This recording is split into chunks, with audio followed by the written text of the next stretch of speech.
accueillir dans un espace convivial. Comme nous l'avons dit précédemment, la bibliothèque peut être un lieu intimidant. Pour celles et ceux n'ayant pas l'habitude de les fréquenter, il n'est pas facile de voir ce qu'elle peut leur apporter. Pour répondre à ces enjeux, nous aborderons les questions de la communication d'informations et de l'aménagement de l'espace.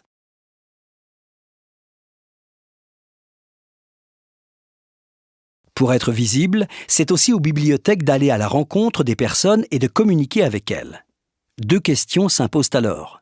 Comment rendre visible la mission de la bibliothèque? Et, de quelle manière communiquer les informations pour qu'elles apparaissent claires et attractives? Rendre une communication accessible à tous les publics, y compris aux personnes en migration, implique souvent de repenser les canaux de diffusion et les supports utilisés. Dans ce cas, l'usage de la langue est encore une fois très important. En se renseignant sur celles qui permettront de toucher le plus grand nombre de personnes sur le territoire et en multipliant les traductions, il est plus facile de penser des actions multiculturelles qui mobiliseront des publics très différents. Aussi, pour être efficace dans cette diffusion, les structures locales peuvent encore une fois servir d'intermédiaires et de partenaires. Ayant des contacts avec des publics très larges, les associations peuvent atteindre beaucoup de personnes. Par exemple, la bibliothèque de Bobigny a publié un guide multilingue présentant les services de la bibliothèque qu'elle a diffusé dans les services administratifs, les associations et les commerces locaux, tels que les épiceries communautaires. Cela a permis de mettre en avant leurs fonds et d'approcher de nouveaux publics. Il est également possible d'organiser des actions hors les murs, dans certains endroits stratégiques que l'on sait fréquentés par les publics que l'on vise. Faire tomber ainsi la barrière invisible de l'institution permet souvent de sensibiliser de nouvelles personnes.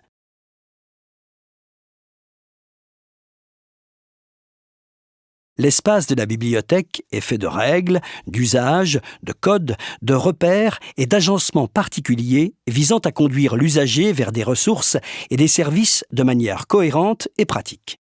S'ils respectent une logique bibliothéconomique, les aménagements ne sont pourtant pas toujours très intuitifs.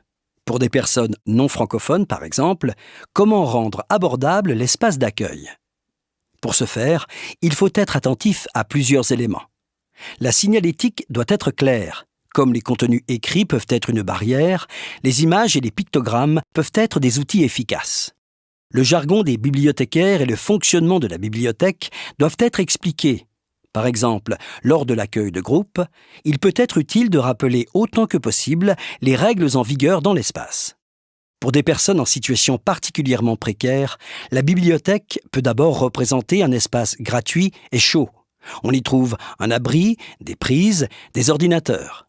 Pour celles et ceux contraints à l'attente, c'est peut-être l'occasion de les sensibiliser aux ressources présentes dans votre bibliothèque.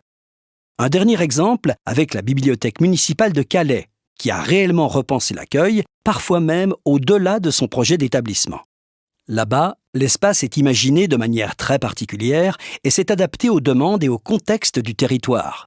Pour la bibliothèque de Calais, l'un des principaux enjeux est de rendre la cohabitation de tous les publics aussi égalitaire et praticable que possible. Pour cela, des pictogrammes sont utilisés, des visites sont organisées et des règles sont quotidiennement rappelées concernant l'usage des services. Une médiation active y assure un réel espace de vivre ensemble.